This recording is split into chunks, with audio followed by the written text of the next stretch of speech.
Good morning, ladies and gentlemen, and welcome into a new edition of Batter Up, sponsored by Halpern's Cards and Collectibles here on the Sports Insanity Network. Mike Rifkin, Danny Boy, Reginald, Dan Ryan's with you. Dan, we're into June. How are you, my friend? Oh, I'm good. Well, chilling on a June Sunday. Yeah, I mean, now is when we really start talking about playoffs and which team is hot and who's ready to go. All that nice little baseball stuff that we talk about as we head into the summertime. It's fantastic stuff. I can't wait to talk more about it. Yeah, you know what? We were going to start with the news on Steven Strasburg, but we'll table that for a minute because you said let's start hot. And one of the best stories in baseball in on June the 4th has to be the Arizona Diamondbacks, who are tied for first place in the NL West with the Los Angeles Dodgers of Brooklyn. Listen, I kept wanting to say, no, no, it's fake. The Diamondbacks aren't real. It's June 4th. They're real. And rightfully so. You know, they've played 59 games and they're 11 over 500. So this is a legit team. They're a young team, so that's a huge thing. Now, of course, they ran into the Braves on Saturday, and the Braves are a good team as well. So there's nothing much you can really do about that. But this team right now is sick. Like, this is, to me, it's a surprise. I didn't expect the Diamondbacks to be at the top of the pool in the NL West, but that's the reality of the situation. Their hitting is phenomenal. Their pitching is stellar all around, and you're really looking at a team that's a little more complete, might I say, more complete than the Los Angeles Dodgers, who they're tied with. So I have a good feeling about this Diamondbacks team as we head into June, and hopefully it will continue on into the summer. I would hate to see this die down um, at this point of the season, but it's a really good start for them. It's fantastic. Yeah, and they've got guys who could do it all. Lourdes Gurriel, who they acquired in the offseason from Toronto, he's helping them hitting 310 with 9 homers. Christian Walker's got 12 homers. Corbin Christmas carols. Listen, I'm not going to say it's a slam dunk, but this dude's got to be your NL Rookie of the Year front runner. 282, 368, 503 is a slash line. 9 homers, 24 RBIs. Plays a solid defense. They have that. Then on top of it, you mentioned the pitching. Zach Gallen might be the best pitcher nobody talks about because he's in Arizona. But that dude's got a serious case to start the All-Star game for the National League. He'll pitch today in that rubber game, as you mentioned, against the Braves. Bullpen-wise, they've been good too. Miguel Castro, Met legend, Yankee legend, Miguel Castro is closing out games. There's something about this team. And during the offseason, we talked about the Padres and the Dodgers and the arms race that was. Then we talked a little bit about maybe the Giants can sneak back into this 2 years removed from winning 101 games. And the Diamondbacks and Rockies, who knows? Well, the Diamondbacks said, hold on a second. We know we're in the land of cactuses, but we're going to take this over and we're going to play our butts off. And Torey Lovello has been rewarded another 1-year extension, was reported late last night. But he's got this team firing on all cylinders. And listen, whether they make the play, playoffs or not right now is not the question. They're relevant. They're back to being relevant, something they haven't been in a little bit. So, for the people of Arizona, I apologize about the Coyote situation, but you got the D-backs, and they're not going to go away. For all the pitchers that have made their starts, Gallen, Kelly, Nelson. Nelson's obviously the worst one, and it's very unfortunate. But then you look at Gallen and Kelly, that's your 1-2 punch. Like that's a serious 1-2 punch. And then you get to the bullpen and you see all these great, incredible numbers. I mean, it's fascinating. Nelson's and even Tommy Henry a little bit. You mentioned Castro; he's been phenomenal. You know, obviously he's 6 of 7 in save opportunities, so that's obviously a very good sign. It's a stellar staff you got there, hitting and pitching. I'm telling you, this is a good, complete team that they have. And look, you know, you mentioned it. They were not going to allow the baseball critics to silence them. And this early on the season, pretty much the entire season. And it's good for them that they're going out there, they're playing hard, they're giving people headaches. And I want them to be a thorn up the asses of the Dodgers. By the way, because of the Dodgers' loss to the Yankees on Saturday, it's the reason why they're in first place, you know, tied with them. Now, of course, the Dodgers have the top spot because of the home record, but doesn't matter. Doesn't matter to the Diamondbacks. They're chilling up there with them, the people in blue. So it's all good over in the desert. Yeah, things are heating up in the desert. And listen, if you prove yourself to be a contender, that is when a small marketed team like the Diamondbacks, maybe they don't go big game hunting at the trade deadline, but they'll add. They'll add to at the trade deadline just based on the fact of, hey, we're here now. Maybe a little bit ahead of schedule, but if we need a back end starter, we'll go get it. Reliever, okay. Those are the conversations as we enter June that I get fascinated with, because you have these teams, and now especially with the third wild card installed, these teams you think, hey, maybe they're in it, maybe they're not. We have to see who's going to react, because in reality, the only team that's pretty much eliminated out of any wild card contention, the A's and probably the Royals. Yeah. Everyone else, you could kind of say, okay, I could see them making a run here, but we'll have to wait and see what the Diamondbacks do. But they've been playing great baseball. We wanted to give them a little bit of respect. Oh, excuse me. Team that hasn't been playing great baseball, the Philadelphia Phillies.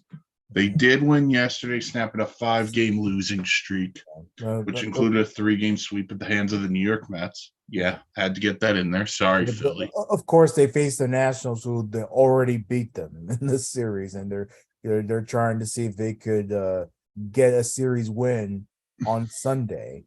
And the you know, of course, they had to overcome the Nationals tying the game in order for the Phillies to win that. So it's tough. It's been tough times for Philadelphia. It really has. And I go back to Friday night because Zach Wheeler had nothing. They're trailing 7-0. He was brutal. They come back to tie it, only to have the bullpen, you know, give up the winning run. They lose 8-7. They're finding different ways to lose games. And it's weird because there's a lot of things you could look at that are similar to last year's Phillies team. You know, they're a game worse or better when they fired Joe Girardi and brought Rob Thompson. But they are too talented to be this poor. And I'm not saying this to be, main critic of the Phillies, but there are guys after watching them, for 3 days against the Mets. Numbers wise, they're not great. Bryce Harper, I'm going to give a pass to because he missed the first 2 months, and he's done all right. Nick Castellanos has actually been really good after a down year last year, but Kyle Schwarber under 200. I know the power's there, but ugh, it's not good. yeah. I mean, I've had the same issue with Anthony Rizzo at times where yes, he can hit 30 plus bombs, but if you're like 230, that's not a good average. So yeah, for Kyle Schwarber, that is well underachieving. And Kyle Schwarber's had years where he was the leadoff guy and he can get on base, he can hit home runs, he can just get hits in general. He can definitely bat way, way over 250. But that has not been the case for him. Trey Turner has not had the year Yeah. and we raved about Trey Turner during the WBC because he was phenomenal. And he just Really hasn't turned it into regular season play yet. Yeah, that hasn't translated to the Phillies, and that's very unfortunate for Trey Turner as well. But yeah, the rest the hitting's there. To me, the biggest issue, and I know everyone's very quick to blame the manager and all that stuff. And look, I'm not saying that Rob Thompson's he's done a pretty good job for the circumstances that they're in. And this is 2 times in a row where the Phillies had gotten off to really bad starts. At some point, this is a very talented team. This very talented team has to come through. Zach Wheeler cannot be, and I'm going to stress this big time. He cannot be after 12 starts 4-4 with a 4.33 ERA. He can't. Aaron Nola cannot be at 4.70 after 12 starts. Strom cannot. He has a winning record, but it's very misleading. There are starts where he's good and the starts where he's like, eh. And then you look at other places. Taiwan Walker stinks. Bullpen stinks all around. I'm not talking about those that have made less than 10 game appearances. I'm talking those that made more than 10 appearances. If you look up and down, it's north of 3. That is not good. Period. And you talked about Wheeler and Nola, and I'll go in on those two because Aaron Nola, I'm not going to give him a pass here, but I kind of wonder about the contract situation, how much he's thinking about that. Yeah, which he shouldn't be, but that's a whole nother conversation. Zach Wheeler, to me, I wonder how much getting pulled in the World Series Game 6 before Yordan Alvarez said, I'm going to take Jose Alvarado to straightaway center field, how much that's had an effect on him. But at the same time, when you are a top pitcher in baseball, and Zach Wheeler's been a top pitcher in baseball the last number of years, you have to be an ace. You have to be a stopper.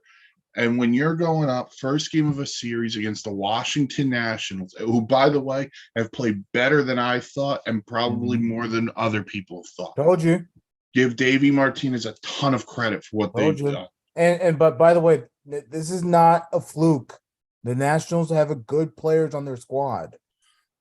And they got some guys who are young and really talented. We can get to that. It's not perfect. They're not, obviously, a lot of them aren't ready to make a big jump, but this is not a fluke. The Nationals have good prospects. This is what I've been trying to say for years.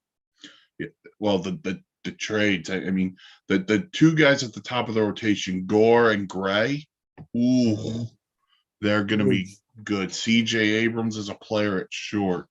Yeah. Ruiz behind the plate. They got players there. back to Wheeler. You just get swept by the Mets. You're coming out, you're facing the Nationals. You can't give up 7 runs. You got to give your team a chance to win that game. And they fought back to get to 7-7 before they lose it with the bullpen. But it's on a guy like that.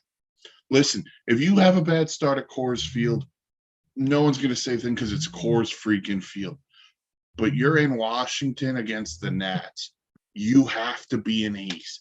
You need to be the guy. And you weren't the guy. So Wheeler and Nola need to pick it up. Really, realistically, they have a 4-man rotation because they've gone with bullpen games, which I cannot stress this enough. And I know it's the way baseball works now. Awful. I hate bullpen The games worst. The absolute because worst. you're blowing out your entire bullpen for one game. Just get me a Bartolo Colon to give me 4 to 5 innings. Let's go. I will give credit to 2 players. Andrew Vasquez. He's been stellar. And then Jose Alvarado. He's been stellar. What's the problem? Alvarado's injured. So that has obviously been a big thing with the Phillies as well as injuries. They missed the hell out of Rhys Hoskins, and I know. Oh, yeah. And I think that's the best name I think you bring up because Rhys Hoskins was maybe not the quintessential superstar, but he's a guy who you could plug and place within the lineup. He hit second. You could have him protect a little bit. It lengthens that lineup more because now you're going to go through Bryson Stott leads off. Turner hits second. Harper third. Castellanos, Schwarber. If Hoskins is there, you may even want to flip Trey Turner into the 3 hole as a little bit of protection for Bryce Harper, and then it's Castellanos, Schwarber, Bohm, and Real Muto, who he homered yesterday, but he has not swung the bat great this year either. So I'm not saying the Phillies are done or out of it because we've seen them make a run last year. But you brought it up. It can't always be a managerial change that lights a fire under these guys. It's either a roster move or someone just says, okay, screw it. We're going to get hot today. And you put them on your back. You know, the pitchers also have to stop putting pressure because they have a good lineup. Despite the injuries and everything, the hitting's actually not the worst. So the pitchers can not put so much pressure on themselves to always have this masterful start and just pitch and see where it goes. And look, you've said it, bad start, it is what it is. But if you go out there and you're not overthinking things and you're giving your team a chance, that's all it is. Everything else will work itself out. Yeah, so Phillies and Nats, they'll meet this afternoon in Dan's neck of the woods, rubber game of that series, or the Phillies go home and they'll play the Tigers. Other Nationals news that we were going to talk about before. According to reports, Washington Nationals pitcher Steven Strasburg has severe nerve damage, leading to doubts he will ever pitch again. That's according to the Washington Post. This is from ESPN. Strasburg, who's 34, was shut down more than a month ago, unable to take part in any rehab. Per the report, he had surgery to treat thoracic outlet syndrome and hasn't pitched in a game since last June.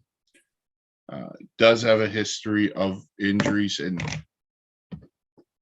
Dan, I think he's made 8 starts or so since winning the World Series in 2019.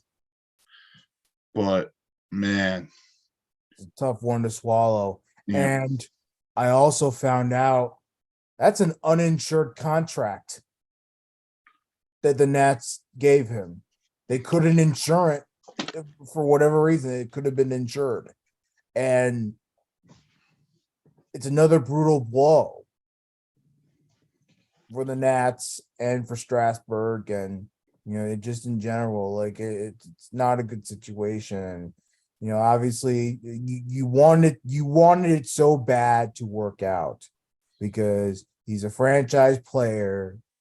He loves his time in DC. He obviously won the World Series. He was probably the biggest part of that.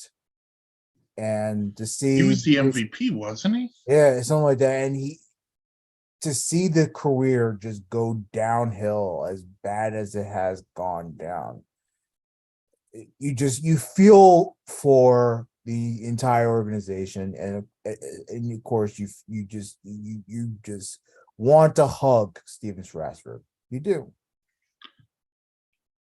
He signed a 7-year, $245 million deal with the Nats after winning the World Series in 2009.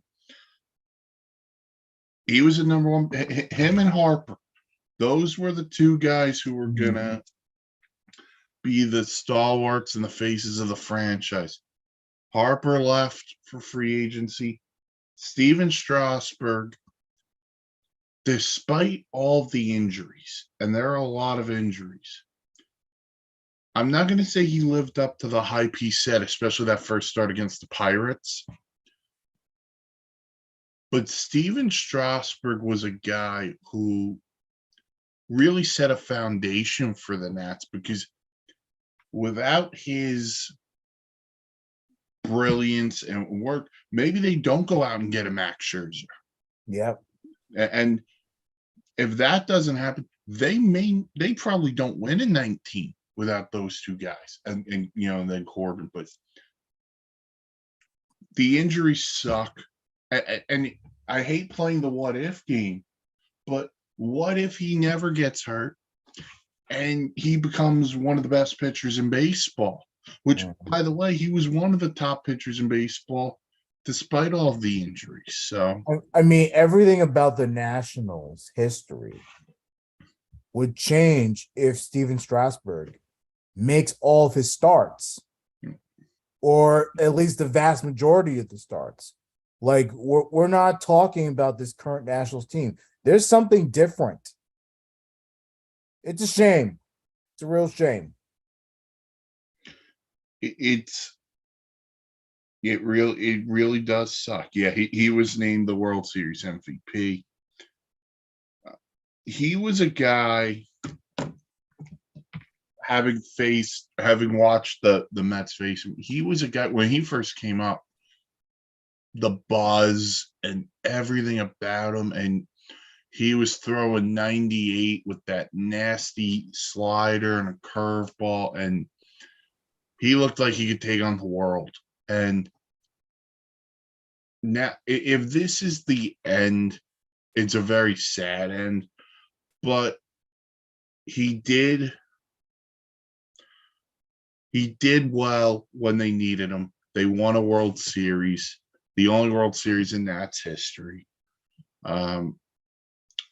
It's just it's a sad ending to what was a very good and promising career. So Steven Strasburg, get better. Even if it's retirement, just get better and do what you got to do, man. So I mean, it's when you hear the nerve part, to me, like that's scary. Yeah. I mean, that's the part you don't want, because if you have nerve damage anywhere, like your body, it's really not gonna work as well. So it obviously affects the pitching, and it's just a rough situation. It really is. I feel horrible. I want nothing but the best for him. I really do, and I don't know if you're gonna get it anymore. Yeah, so that is the latest on Steven Strasburg. Back to baseball, and we'll talk more in the standings because we were talking Diamondbacks and Phillies. The AL West is kind of tight between the Texas teams. The Rangers are 2.5 up on the Astros. By the way, the Rangers have, I think it's 15 games so far this year with scoring 10 or more runs, which is Mhm. ridiculous in its own right. But the Angels and Mariners both 8.5 back at 500. So Dan, excuse me, I'll pose the question to you: who's a bigger threat in the AL West, the Angels or the Mariners? I would say the Mariners only because they're really getting red hot. I know they had a bad series against the Yankees, which is fine, happens. The Yankees are a better team. But I feel like the Mariners will pick it up even more. Like, they obviously didn't get off to the greatest start. Neither did the rest of the AL West. But I feel like that's the team that has to be watched. They had the more complete team, the better pitching. They obviously got better at hitting too. So I think that's the more complete team. Though the Angels, I have to say, we killed them a lot. It's actually becoming a pretty good situation in Anaheim. Yeah, I didn't have the Angels at 500 at this point. I'm with you. I think it's the Mariners just based on the starting rotation is Yeah. just so good. It's so young and it's so good. The other part, and I don't like being the negative part, but I'll say it, is Mike Trout gonna stay healthy? Yeah. Like, I love Mike Trout. I want him to stay healthy, but I can't guarantee he's healthy the rest of the year. Well, you also have to take into consideration. Let's say he does stay healthy, miraculously. Let's say he stays healthy. He and Shohei can't be the heartbeat of everything Angels. Everyone has to come together to become the full heartbeat so that Yeah. they could actually ascend. Yeah, and stop watching Joseph Gordon-Levitt at Angels in the outfield to make themselves Exactly. feel And confident. the waving the arms for the Angels, all that stuff.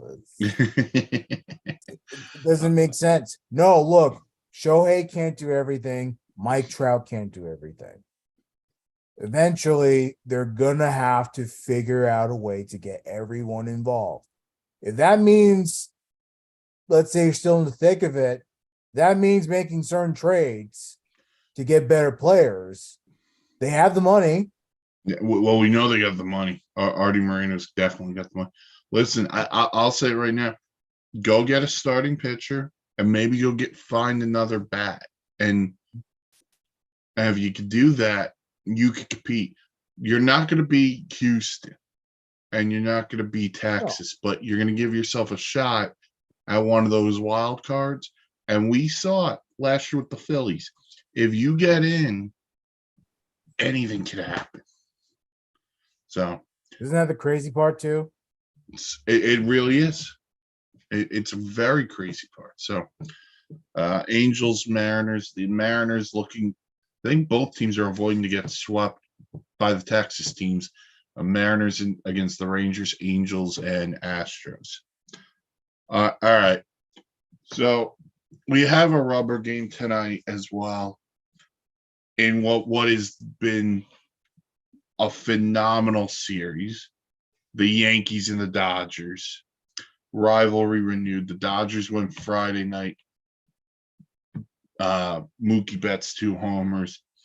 Last night was the Aaron Judge show, and Garrett Cole gets pulled after 80 pitches due to cramping. Dan, your thoughts here on the Yankees and the Dodgers? So far, so good. Jake Bowers had an insane night for the Yankees. 2 home runs. Gotta love that. Also, in Friday's match, Giancarlo and Josh Donaldson all went bomb. I don't care if they had a little bit of a pimp celebration. Good for them. We need them to come through in the lineup. it's very helpful. That's been pretty good. Uh, and of course, the Severino had a terrible start, and that's why they lost. You can't give up 7, 8 runs and then expect to win games. It just doesn't work that way. Yankees could score a trillion runs. You give them way more than that. There's nothing much you can do. So obviously Severino has to be better. I know he's still trying to get acclimated, but time's ticket for him. Yeah. But so far so good. I'm liking the series. It's a very feisty series, and two ball clubs going at each other, and now they get to see who wins the series on Sunday Night Baseball. It's a treat. It's a real treat. Yankees Dodgers, a rivalry unlike any other. It's the biggest benefit of now every team gets to play each other, because outside of that, it's Yankees Dodgers every 4 years. So not that the rivalry would feel less special in that case, but I prefer this because the rivalry is special. Make it meaningful. It is a very. You want to call it a potential World Series preview? Go ahead and do it. Mhm. I don't care. I love the fact too that the star power's been on display. Friday night, it was the Mookie Betts show. Mhm. Saturday night, it was the Aaron Judge show. Mhm. And everyone else is a different cast of characters. The Stantons, the Freemans. Mookie Betts and Aaron Judge are two of the 5 best players in baseball right now. I'm not going to tell you who's the best, who's not the best, because that's a debate for any other time. Debate. Yeah, no. But you're talking about two of the most exciting players in the game. They're doing everything in their power to help their team. The catch Judge made last night, Huge. insane. Mookie Betts with the power the other night. Okay, Dave Roberts called him the modern day Ricky Henderson. Don't necessarily love it, but it's great stuff. Look, this is what baseball needs. There you go. They need the star power. They need the importance. But there's something else baseball needs, and I'm going to go a little side tangent. We talk about growing the game of baseball. Mm-hmm. And tonight, Yankees Dodgers is Sunday night. Next Sunday night is Yankees Red Sox. The following Sunday night is Yankees Red Sox Part 2. To grow the game of baseball, you don't have to show the same team 3 straight weeks and twice have it be the same game. Yeah, no. By the way, Yankees Red Sox, as historical and great as it is, it's not the same rivalry it was 15 years ago. Yeah, no. There are stars on so many different teams. The Astros, they have stars. The Mets have stars. Mhm. The Twins even have stars. Cubs, Braves, Dodgers, obviously. Padres. These are all games. Oh, sorry. These are all teams, excuse me, that have star power. Utilize it. That's NBA how you utilizes grow the game. NFL utilizes it. NBA utilizes it. Even hockey utilizes it. And don't get me started on Gary Bettman, though. Salary cap's going up $1 million, but you generate $6 billion in revenue. Have it make sense, coward. But yeah, Rays Padres. I'm not sure if it's next weekend or the following weekend, but that'd be a great Sunday night game. Mhm. The Rays are right now the best team in baseball. The Padres were one of the teams everyone picked to be in the World Series. Put it on. Let's see it. Look at the return of Tatis. How much of a boost that has got. Oh, he hit. I think he hit 2 homers last night. Yeah, well, against the Cubbies. He's been good. They just got Machado back off the IL. Mm-hmm. We're waiting for them to make that run in the NL West, but I'll digress on, but Yankees Dodgers, it's been a Hollywood masterpiece. Rubber game tonight, ESPN. If you want, you watch the game on mute because I find the ESPN broadcast atrocious. It's so bad. They need to move Sunday Night Baseball something else. Or at least give us something, someone good. Like I'm not trying to be mean here, but I don't mind Cone. He's too high on the analytics. Mhm. I'm not big on Eduardo Perez and Carl Ravitch. Yeah. Why not Joe Buck? Listen, ESPN hired Joe Buck. Let's go get Joe Look, Buck. he wants to do baseball again. I don't know if he wants to do it now, but he says he's open to doing baseball again. America, make the petition for Joe Buck to do Sunday Night Baseball. Joe Buck, go. legendary World Series announcer, man. Like get him on board. Yeah. So, all right. That's a game Sunday night. As we look to the week ahead, some series to look for. You got the Astros going to Toronto to take on the Blue Jays. You want to talk about star power? That star power, that Plenty series. of that. Blue Jays, look, Vladimir Guerrero alone, man. Oh, he's been great. Bo Bichette has been awesome. Springer, Kevin Kiermaier, and Dalton Varsho have given them great help defensively. And the Astros, despite the amount of injuries, and they've had a ton of them. Altuve, Brantley hasn't played. They've had some injuries in the rotation. They're still right there. They're still the class of baseball. So you got that this week. You got the Twins and the Rays this week. Rocco Baldelli against the team that drafted Rocco Baldelli. So Twins fighting to stay in first place in the AL Central. The Rays are one of the best teams, are the best team in baseball. Mentioned two of these two teams earlier. You have the Mariners playing the Padres interleague battle. That should be good stuff.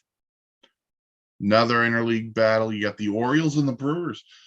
Listen, we gave the Diamondbacks credit.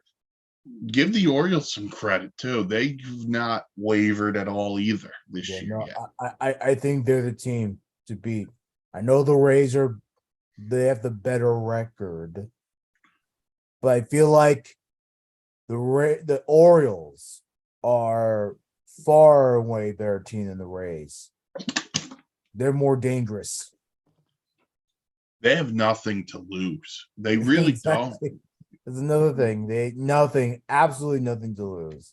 And they are, let me tell you something, they are a fun watch, the Baltimore Orioles, which I don't remember the last time you could say they were a fun watch, but they're a fun watch. Those young players, I'm begging you, Baltimore, if you want to stay relevant, you'll do what the Braves do. You'll buy out the arbitration years and you'll sign these guys to long-term deals. It won't hurt you. It won't. It'll only help you. So, and the Brewers have played well too. Give the Brewers some credit. Yeah. I was down on the Brewers coming into the year. That Christian Yelich, he's played really well. So, and thank God. Yeah. Thank God. Like we killed Christian Yelich. We don't want to kill Christian Yelich. No. We want him to do well. So I'm glad that that's happening. Yeah, we don't condone in the killing of people. But I feel like that needed to be said after that statement. That's fair enough. And you got the Mets and the Braves this week, which is a massive series. Bigger for the Mets or the Braves? I say Mets. Huge for the Mets. And here's the biggest reason why it's bigger for the Mets. Wednesday, Thursday, Scherzer, Verlander. Mm-hmm. You got to win those games. Yeah, and Scherzer's been better of late. Scherzer's been phenomenal his last 3 or 4 outings. So that's a good sign. Verlander had a couple mishaps. He's actually done pretty well. He Like, pitched great Friday night. yeah, so I have no issue with Verlander. Verlander has been a big issue all year. Yeah, he's been better than his ERA indicates because Yeah. a couple of games they just didn't score for him, which welcome to Jacob deGrom's world. But he outside of the Coors Field start, and that's Coors Field. I can't really say anything else. He's been good. He's been really the Met rotation. I'm getting off on a little bit of the Met rotation, but the Met rotation's been solid the last couple of times out. Carrasco's last two have been good. McGill wasn't great yesterday with the walks, especially, but he's been up and down. Kodai Senga was awesome his last time out. He'll pitch this afternoon. For the Mets, it's about the offense, and they need to figure out ways they can score some more runs. Well, play the kids more. I mean, Beatty. I'm not going to argue this. Play the kids. Great. Alvarez, probably better than most of that lineup. And then you got the slugger. That guy, he has stupid power. It is crazy. Stupid. And by far the best catcher they've had in a long time. He's the best. I'm going to say this from a power perspective. He's the best power hitting catcher they've had since Piazza. He might be the best catcher they've had since Paul LaDuca. And that's saying so much. That was 17 years ago. Paul, that was a long time ago. Paul LaDuca, he was okay. That's my. He won right. He called a really good game, but he was not he was a good player. Shout out Paul LaDuca. Yeah, there's like horse racing betting nowadays. Everyone bets the ponies, Dan. Everybody's betting on the ponies. But I'm saying he's like an analyst. Oh, is he? Oh, that's the last time I heard from him. That's what he was doing. Okay. All right. Awesome. All right. That's all we've got. Unless you got something else you want to talk about. No, let's go Yankees. Good take the series from the stupid ass Dodgers. All right. That'll do it for this edition of Batter Up, sponsored by Halper's Cards and Collectibles here on the Sports Insanity Network. Check out the podcast version of this, Spotify, Google, wherever you get your podcasts. We're live on YouTube every Sunday morning as well, so check out other videos here on the YouTube page. Check out the website, www.thesportsinsanitynetwork.com for great blogs, vlogs, planes, trains, and automobiles. Follow us social media at SInsanityReal on Twitter. We're also on Facebook, so follow, give us a like, whatever it is. For Danny Boy, Reginald Darines, I'm Mike Rifkin. Thank you for listening to Batter Up, part of the Sports Insanity Network, sponsored by Halpern's Cards and Collectibles. Have a great Sunday, everybody. Hey, let's go. Peace out.